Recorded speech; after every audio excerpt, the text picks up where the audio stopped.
आज ही Doubtnut app download करें। Doubtnut पर होगा अब आपके सभी मैथ्स, केमिस्ट्री, फिजिक्स और बायोलॉजी डाउट्स का सफाया।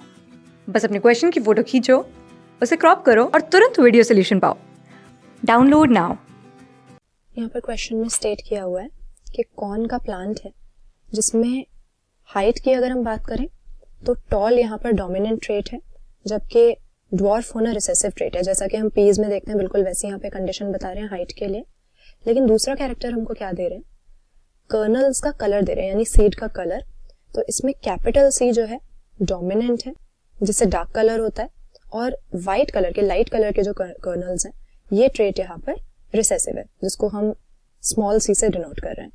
तो अगर एक पर्टिकुलर क्रॉस हम कर रहे हैं, इसमें बता रहा है कि व्हाइट कर्नल्स की प्रोबेबिलिटी है 0.25, यानी प्रोजेनी में से 1/4 जो है उनके कर्नल्स व्हाइट होंगे, और कलर्ड कर्नल की प्रोबेबिलिटी 0.75 है, और कलर्ड कर्नल की प्रोबेबिलिटी 0.75 है। तो हमें बताना है कि पेरेंट्स का जीनोटाइप क्या हो सकता है। तो यहाँ पर मेंडेलियन इनहेरिटेंस के हिसाब से ही चल रहे हैं हम, और एक डाई हाइब्रिड क्रॉस है, क्योंकि दो डिफरेंट कैरेक्टर्स की यहाँ पर बात कर रहे हैं। एक तो हो गई स्टेम की हाइट, दूसरा हो गया कर्नल का कलर। लेकिन अगर हम मेंडल के लॉज के अनुसार चलते हैं तो हमारे पास डाई हाइब्रिड क्रॉस में एक बहुत ही इंपॉर्टेंट लॉ आता है, जिसको हम बोलते हैं लॉ ऑफ इंडिपेंडेंट असॉर्टमेंट। और इस लॉ के हिसाब से अगर हम दो कैरेक्टर्स को साइमल्टेनियसली ऑब्जर्व करते हैं, साइमल्टेनियसली स्टडी करते हैं इनकी इनहेरिटेंस कैसे होती है, तो इन दोनों का आपस में कोई एसोसिएशन नहीं होगा। यानी सपोज हम जो पेरेंट प्लांट्स ले रहे हैं उसमें टॉल कैरेक्टर कलर्ड कर्नल के साथ अपीयर हो रहा है, तो ऐसा नहीं है कि उनके प्रोजेनी में भी ऐसा ही होगा। इन कैरेक्टर्स का या फिनोटाइप्स का आपस में कोई रिलेशनशिप नहीं होता, कोई एसोसिएशन नहीं होता, क्योंकि डिफरेंट जीन्स इनको कंट्रोल कर रहे हैं।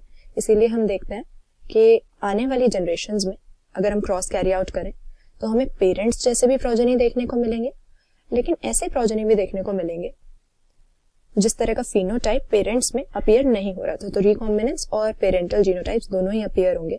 लेकिन यहाँ पर हमें डाईहाइब्रिड क्रॉस के बारे में ज्यादा सोचने की जरूरत ही नहीं है, क्योंकि हमें सिर्फ यहाँ पर कर्नल कलर के अकॉर्डिंग बताना है।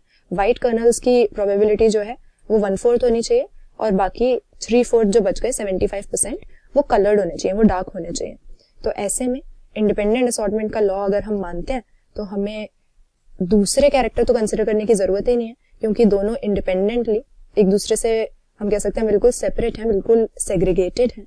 तो दोनों की इनहेरिटेंस इंडिपेंडेंटली हो रही है। तो इसीलिए यहाँ पर स्टेम हाइट को तो हम छोड़ ही दें, सिर्फ हम अपना ये कर्नल कलर का जीनोटाइप देखते हैं पेरेंट्स का। तो यहाँ पर इस तरह का क्रॉस अगर हम कैरी आउट करें जिसमें दोनों हेट्रोजाइगोट्स हैं, तो यहाँ पर हम देख सकते हैं हमें किस तरह की कंडीशन मिलेगी।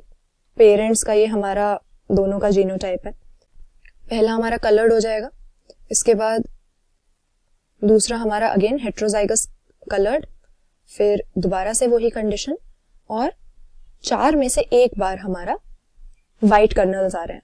तो यहाँ पर दोनों पेरेंट्स अगर हेट्रोजाइगस होते हैं तो इसी तरह की कंडीशन हमको मिलेगी कि 75% प्रोबेबिलिटी हो गई कलर्ड कर्नल की, और 25% रह गई व्हाइट की। आगे अगर हमें देखते हैं तो बाकी दोनों ऑप्शंस में किस तरह के जीनोटाइप दिए हुए हैं, जहां पर एक पेरेंट हेट्रोजाइगस है और दूसरा होमोजाइगस रिसेसिव है। तो इस तरह के क्रॉस में हमें क्या मिलेगा, सबसे पहले हेट्रोजाइगस कलर्ड, इसके बाद व्हाइट, फिर अगेन हेट्रोजाइगस कलर्ड, और अगेन हमारे पास में व्हाइट। तो यहाँ पर 50% व्हाइट हो गए और 50% कलर्ड हो गए।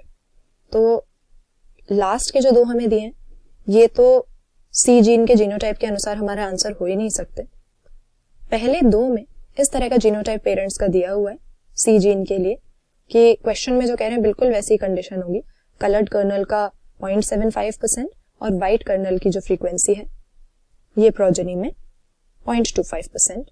तो अब इंडिपेंडेंट असॉर्टमेंट के लॉ के अनुसार यहाँ पर टी जीन या स्टेम हाइट की जो जीन है वो भले ही कैसी भी हो, क्योंकि ये दोनों अलग अलग ट्रेट्स हैं, इसीलिए इन दोनों ही क्रॉसेस में इस तरह की हमें फ्रीक्वेंसी प्रोजेनी में कर्नल कलर के रिस्पेक्ट में मिलेगी। तो इन दोनों ही प्रोसेस में इसी तरह का रेशियो प्रोजेनी में आता है, क्योंकि चाहे यहाँ पर दो डिफरेंट जीन्स हमारे पास में हमारे सामने हैं, लेकिन लॉ ऑफ इंडिपेंडेंट असॉर्टमेंट के अनुसार इनकी इनहेरिटेंस बिल्कुल अलग अलग होती है।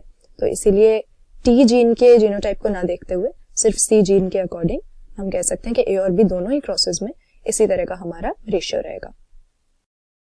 क्लास 6 से 12 से लेके नीट, IIT, जेई मेंस और एडवांस के लेवल तक 10 मिलियन से ज़्यादा स्टूडेंट्स का भरोसा। आज ही डाउनलोड करें डाउटनेट ऐप या व्हाट्सएप कीजिए अपने डाउट्स 8400 400 400 पर।